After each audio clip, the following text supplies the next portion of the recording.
Distinguished guests and ladies and gentlemen, my name is Kwon Sung-yeon, and I'm from Coalition for Our Common Future.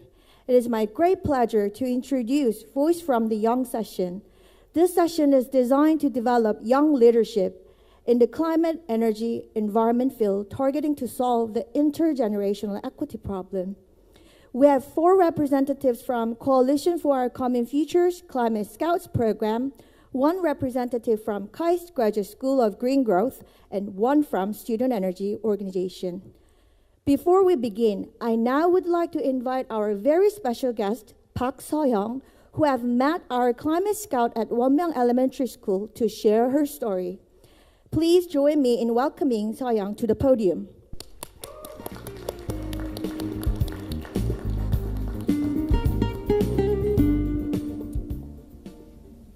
Hello everyone, I am So-young Park, a 4th grade student at Seoul Wonmyeong Elementary School. At school, I have 9 subjects to study, and among them, gym class is one of my favorites. During that class, I get to go outside running and jumping or run with my friends. After a series of long and tiring studies inside classroom, it is the only time I can actually enjoy the changing seasons and nature without worrying about my studies and other homeworks. But recently, I have been experiencing difficulties with my gym class. Do you remember earlier this year in April? We had one of the worst days of finest concentration, and I had to wear the special mask to protect myself from it. Well, wearing a mask was alright. Do you know what the most annoying thing was? My parents told me never ever go outside without wearing a mask and told me to stay inside. I was literally grounded for no reason. I was not happy and felt it is unfair, but my parents and teachers told me that it is for the sake of my own health. Even in school, we had to cancel all the outside activities, including gym class. Instead, stay in the classroom under the air cleaner and keep checking the finest label to hoping to go outside one day. August this year, Climate Scouts visited our school and had a chance to learn more about climate change and environment problem, and also discuss what we can do for ourselves. Before that, I was not sure where the finest was coming from and why I have to suffer from it. But I realized that I am also responsible for it.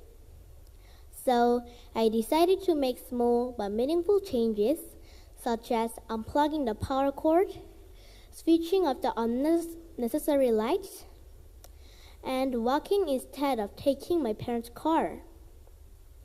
Do you know why? Because I can. I can do these things and make changes. I just want to enjoy my school time with friends, being able to play outside without worrying my health, and enjoying beautiful 4 different seasons of my home country. Not long ago, my favorite idol BTS gave speech in the UN. It was about what is your name? Speak yourself. I was truly inspired by their message. So I speak. Please give me back my gym class and fresh air. This is my voice. Thank you for listening. Please give her a big round of applause. It is my sincere pleasure to introduce to you the moderator, Mr. Kim Ik-soo. He has been dedicated his career to environment field more than 30 years, and he has been chief editor of the environment news known as 환경일보 in Korea. Please give him a warm welcome.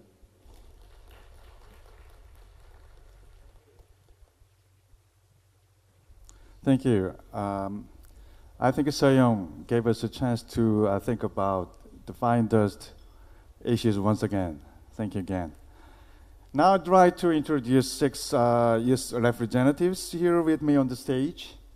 We have Kyung-im Choi, Jina Park, Sohee Yang, Sungyung Sin as Crime Scouts representatives, and Jiwon Park from KAIST Graduate School of Green Growth, and Mary Gremiak from Student Energy.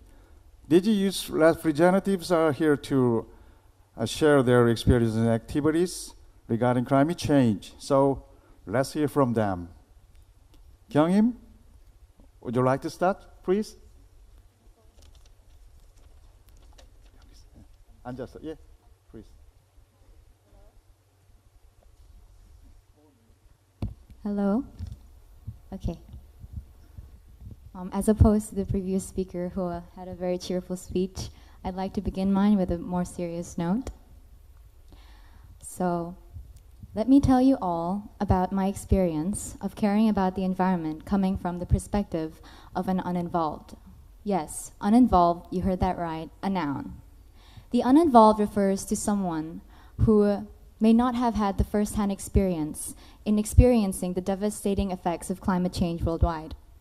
She did not go to California to see the droughts. She did not visit Papua New Guinea to experience the rising sea levels. She did not have a visit to the farms to see that pests aren't dying off because winter wasn't warm enough. And she does not have a degree in climate change and pollution 101. In fact, the uninvolved are majority of people like me, just living to get by her ordinary daily life with not much experience or credentials and expertise in the field. But somehow she knows. Somehow she subconsciously resonates with that one connection universally shared among all of mankind, the planet. So the uninvolved, they imagine and they visualize the possible future ahead of us. And they are right. They are right not just from the statistics and facts that tell them they are right, but because when they think about this issue, they have their children in mind. They have the future generation of humanity in their minds, and it has no longer become about profit for oneself, but sustainability for all. So the process of being an uninvolved to an involved for me was a remarkably simple one. When I first realized the need for change, the most obvious thing that came to my mind was to educate myself. So I applied for the Green Campus Academy program with a curriculum based on climate change, energy, and the like. After completing my curriculum, my next goal was to immerse myself with more people of the same interest. So I joined the Climate Change March with 1,000 other people in Gwanghwamun, organized by Greenpeace. After I had done educating myself and joining forces with like-minded people, I was ready to take action. At my first year of college and my first year in Korea, I organized my first mini-marathon to raise awareness for the environment in the Han River. The goal was to bring people together to inspire them who are also probably an uninvolved like me to live sustainably. I realized that even if we might all be an uninvolved, when we start caring, we start doing things that no one thought or imagined of doing. Following that period was a series of actions and plans to bring more people together. With the help of participants I met through the Korean Educational Environmental Center, I organized a renewable energy tour around Seoul. And then I organized plogging where you jog and pick up litter in the streets of Hongdae. Currently, I'm co-organizing a trash festival, which is actually held tomorrow, with a friend I met through the Green Campus Academy that I mentioned earlier, to raise awareness for reducing, reusing, and recycling waste. Now, my upgraded goal is to share and inspire. This is done through the program I am in now. I'm standing in front of you, or sitting in front of you, to voice out my experience in hopes that you might tell your story of being an involved uninvolved. Because you might have different political beliefs, you might have different occupations, different language, even different dreams. But if there's one single thing that in which unites us all, it is our Earth, which single-handedly holds all of her futures in its fate. And I believe this is possible because I come from a place of hope, stemming from a very universally shared feeling of living in one planet and hopefully one thriving future. Thank you. Thank you, Kyungim, for your experience of transition from uninvolved to involved. series of your campaigns and activities are very inspiring, and I hope many audience members here also join. Now, Gina, what kind of experience do you have? Would you like to share with us? Yeah, of course. I want to share my experience in Sweden. I had a chance to study in Sweden for 6 months, and my time there made me live a life as involved as Kyungim said. While my time there, I watched one video clip which is about plastic island in the Pacific Ocean. There, it said Korea is one of the most contributing countries by consuming enormous amount of waste per person. I was quite surprised because I consider us as a quite good country with well-implemented waste management system. So I started to look around my friends and neighbors in Sweden. For them, carrying their own mug cups and their own shopping bag is part of their life.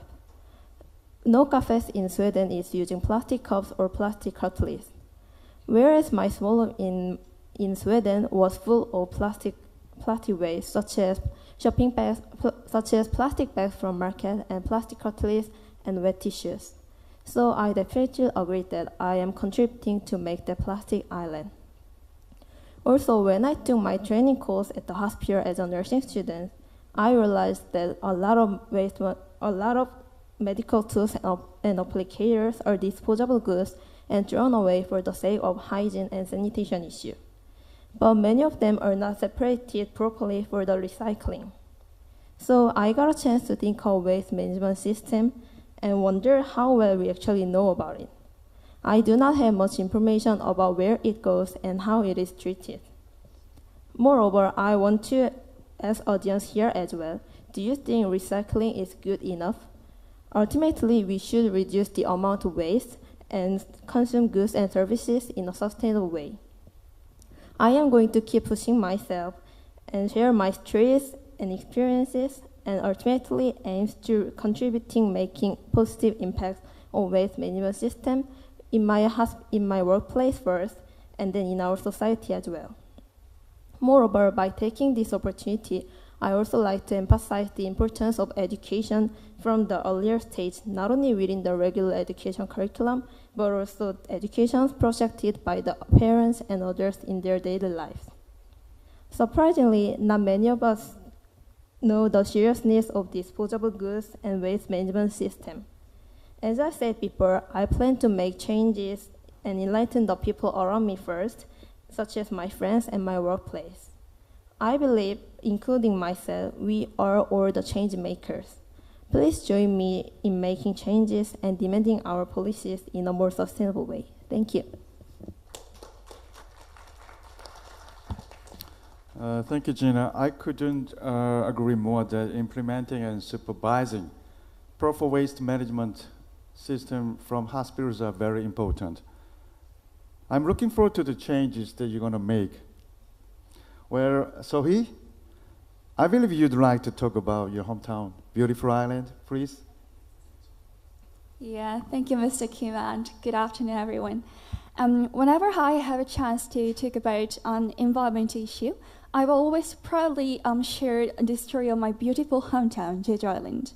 As you may all know, designated as World Heritage by UNESCO in 2016, beautiful scenery, crystal clear sea, and green dense forest in Jeju is everything about my childhood. Growing up in such blessed surroundings, I guess I naturally became an eco-friendly person. By taking this opportunity, I would like to introduce about Jeju's renewable energy policy.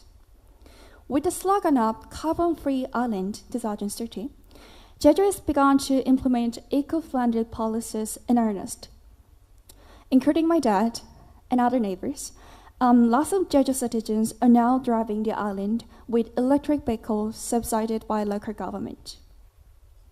Moreover, for the better implementation of renewable energies, Jeju has built microgrid system and supply ESS, which refers electric power storage system. To strengthen its capacity in coordinating climate change's challenges, Jeju has constantly kept its policies in line with the vision of carbon-free island. According to the UNESCO Renewable Energy Future, Jeju's carbon-free island policy is expected to create around 40,000 jobs. This is not only one unique goal for one island, but for the world as well, since it is very replicable over 2,400 cities and islands in the world. Whenever I share this vision and policies at the International Summit as a youth delegate from Korea, I gained passionate support and widespread acceptance from other youth delegates as well as high officials in the world. The place where I grew up is now in the center of changing paradigm for the sustainable future, not just for Jeju itself, but for all. So I would like to ask you here to pay attention, what Jeju is now working on, and please join us in combating climate change challenges and ultimately achieve sustainable future. As a youth representative standing here, I would like to say that we will expect to see other islands, cities, and countries to join in making carbon-free vision around the world in the near future. Thank you very much. Thank you very much, Zoe. I'd love to see carbon-free vision all around the world as well. Now we have a special guest from Canada, Mary Gramiak from Student Energy. Mary, can you briefly introduce your organization and the projects? And also, do you have any idea to collaborate with the youth in Korea, please? Yes, thank you very much. Of course, we have many ideas to collaborate with the youth in Korea, which I'll get to. Ladies and gentlemen, mesdames et messieurs, annyeonghaseyo. It is a great honor to be here today, and I would like to first start by thanking the organizers of this conference for the invitation and the opportunity to participate in these conversations. My name is Mary Gramiak. I'm here from Carleton University in Ottawa, Canada, representing Student Energy, a not-for-profit dedicated to creating the next generation of leaders to transition the world to a sustainable energy future. This is my first time not only in South Korea, but in Asia more broadly, and I really couldn't be more excited to be here with you today. The world is facing an energy paradox. While calls to reduce fossil fuel emissions have never been clearer, energy demand is projected to double by 2050. This leaves countries and jurisdictions around the world scrambling to simultaneously phase out fossil fuels while increasing their generating capacity. This is a big problem. The most recent IPCC special report made it clear, as if it somehow wasn't clear already, that in order to avoid catastrophic climate change, we must limit global warming to 1.5 degrees Celsius. At Student Energy, we believe that channeling the energy, motivation, and enthusiasm of young people is an integral part of these solutions, which is why we work to empower youth to be bold, creative, and unapologetic when advocating for a change at home and abroad, from the domestic to international levels. In just 10 years, our network has grown from a group of university students in Calgary, Canada, to a network of over 50,000 students in 130 countries. While our focus is encouraging youth to innovate, experiment, and advocate for solutions to the energy paradox, we also work very closely with governments, international institutions, and industry to help them understand how to leverage youth innovation. There are 3 key elements to our programming. First is promoting energy literacy. Second is our chapters program, which operates in post-secondary institutions around the world. And the third is our biannual international summits. Our programming works. Globally, youth are taking action in their communities, all the way from Mexico, where one of our members started a solar energy company to connect those facing energy poverty in his province with a clean and renewable source of energy, all the way to Uganda, where one of our members recently started a research center called Waste to Energy, which supports anaerobic digester innovation and transforms organic waste into energy. In Ottawa, we've represented Canadian youth at national forums like the Canadian Generation Energy Dialogue, which was the first step in laying the groundwork for Canada's low carbon transition. We've participated in the ministerial meetings on climate action. We've participated in COP, and as well at the Globe Summits in Vancouver. In our own community, we've connected bold, passionate students with over $5,000 in seed money to implement their programs and create a more sustainable city and university right at home. All of these experiences have only reinforced my belief that you don't have to wait to make a change. You don't have to finally, or wait until you finally, in my case, finish that degree or go to grad school. You don't have to work a certain number of years. You don't have to publish a certain number of articles. Young people already have a lot to offer. They're bright and organized, they're passionate, and they shouldn't be denied a seat at the table just by virtue of being born in the wrong year. Most importantly, they're creative. As we've seen today, the way we've been doing things, our business as usual, isn't working, and it hasn't been working for decades now. This problem is going to require a complete shift in the way we do things, which is only possible when the voices at the decision-making table are diversified. Finally, today's youth will not age out of this problem. I don't mean to date myself, but in 2030, I will be 34 years old. That is not old. These problems are personal. They are not hypothetical. This is not a what-if situation for us. This is very real. There are a lot of ways to answer your question that Korean youth can get involved. I don't mean to plug too much, but we are always open to engaging with Korean youth who are looking to start chapter programs in their universities. We host a Leaders Fellowship program as well to train the next generation of energy leaders. And of course, our upcoming biannual summit will be hosted in London, England this year in 2019. Finally, I'd encourage all of the Korean youth in the room to apply to attend the Canadian Clean Energy Ministerial Mission in 2019, which will convene ministers from over 24 countries in Canada, and we will be sponsoring 2 international youth to travel to Canada to participate in the conference and in those conversations. So I'd like to close by calling upon everyone in the audience to start thinking about how they can make a change, big or small, to call upon the decision makers in the room to open their ears to what young people have to offer. And of course, I'd welcome any and all of you to come up and speak with me afterwards, or send me an email, or Twitter, Instagram, or whatever it is. I'm not so good with the Snapchat, though, but anything else is fine. Thank you very much.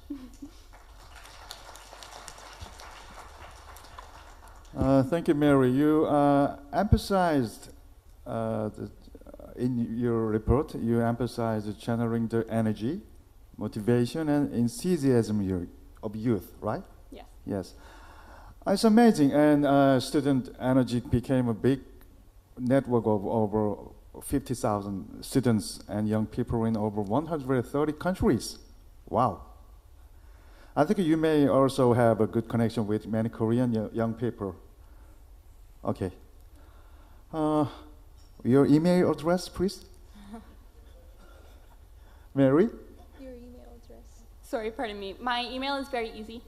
It's Mary, M-A-R-Y, @studentenergy.org. 1 R, not 2 R's. Yes, 1 R, M-A-R-Y. We have enough time, and we have 2 more speakers, so take your time, please.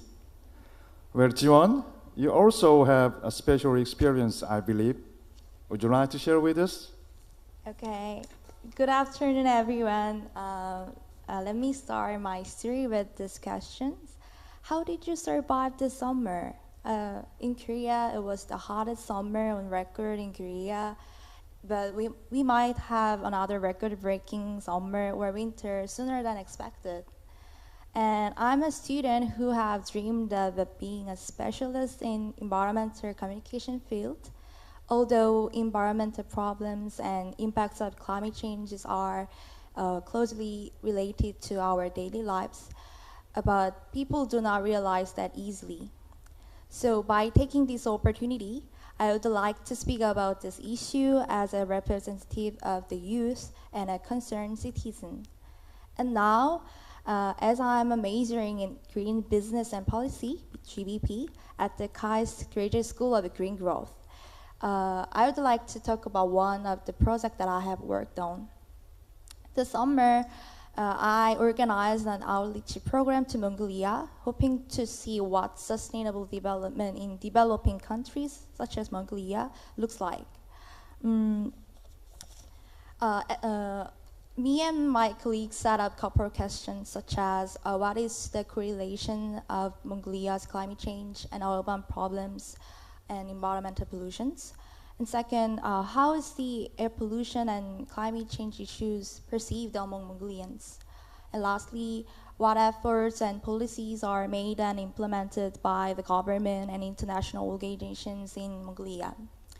So in Mongolia, we interviewed international and national experts and conducted an educational programs targeting to enhance public awareness on climate change. And this whole process was filmed to be made into a documentary.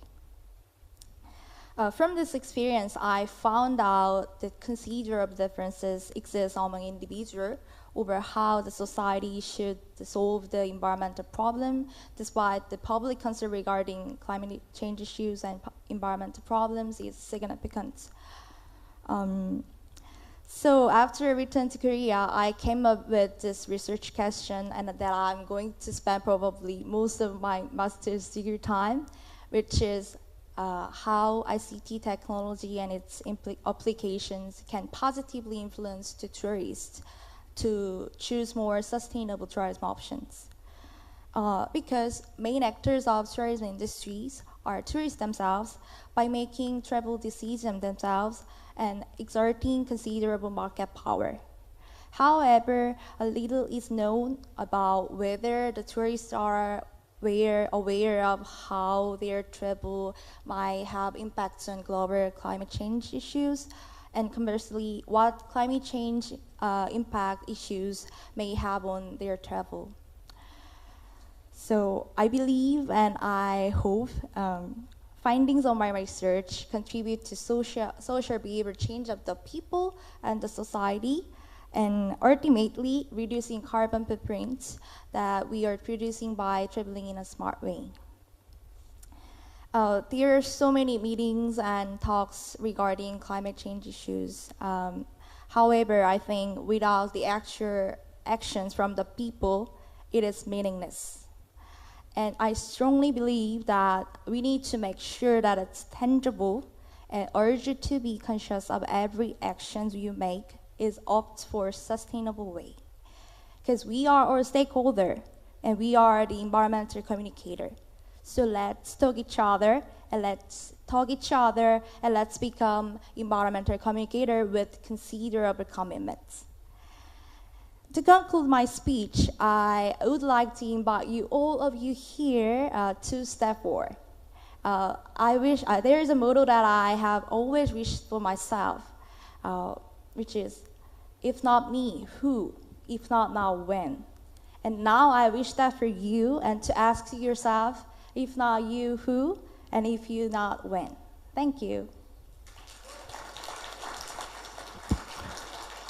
Thank you, Jiwon. I look forward to reading your research paper about ICT and sustainable tourism. And may I ask you a question? When and where can we see the documentary of your Mongolia project? Wow. Okay. Well, are you guys really interested in watching documentary? Wow. I will work on this, and I really hope to release this next year, hopefully. And you can see the documentary on our website, Naver Post website of our club cases, which is Kai's Sustainability. So you are going through the Naver website and searching cases, and you can see our documentary on our website. Thank you, Jiwon, again. Okay, last but not least, we have a speaker from the Climate Scouts. Sungyong, the floor is yours, please. Thank you, Mr. Kim. Good afternoon, everyone. To begin with, I'd like to say that I'm honored to voice up on behalf of young generation here. Today, I'm going to talk about me and my experiences as a very ordinary university kid. From the moment of birth, I'm the generation of living the life in the blessings of modern technologies. Unfortunately, this rapid speed of modernization and the state-of-art technologies deprive the joy that nature gives to us. While enjoying the benefits of modern technologies, I could not help but face the uncomfortable and cruel truth of climate change after reading 6 Degrees, written by Mark Linus, the groaning environment behind the brilliant technological advances. That was the moment I actually opened up my eyes and see the unconscious consumption of mine for the sake of my own conveniences. That's why I decided to major in environment and volunteer to work in the University Society, CUSEP, which focuses on environmental issues by organizing various activities and campaigns. As a part of changing my campus in a more sustainable way, me and my friends ran a campaign about plastic goods that we are consuming unconsciously, encouraging people to use their own tumblers, made recycled paper notes, discussed environmental issues, and shared our own experiences. As one of the examples of such activities I'd like to share here is the Paper Straw campaign. Last September, as a part of raising awareness regarding disposable plastic waste, I organized a campaign to encourage the use of paper straw as an alternative to plastic straw, collaborating with two cafes in my university campus. Due to unfamiliarity, we didn't expect that many people would choose paper straw over plastic. However, our concern was wrong. The prepared amount ran out in 2 days, and people requested to extend the campaign, so we had to extend the campaign date and provide more paper straws as well. From this experience, I realized the importance of education and information. Before, I used to blame myself for unconscious actions, but to be honest, nobody told me how bad it is or what the consequences will be. So, please take your time to let your friends and family know what the consequences and causes of climate change and environmental degradation. It might seem trivial, but once such efforts linked with one another, it will definitely make bigger changes for all. I will keep my efforts to change my friends, family, and my campus, hoping to spread out to the community and our society one day. Thank you for listening.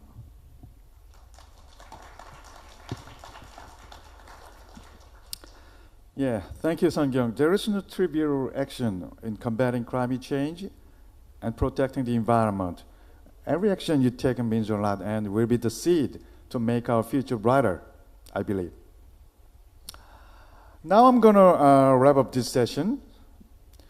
According to Global Youth Development Index, the world of today is very young, with 1.8 billion people aged between 10 and 24, the largest generation in history. Often they have been excluded and ignored in the process of decision making. However, young people of today are the main actors of innovations and will bring positive impacts in tackling climate change issues.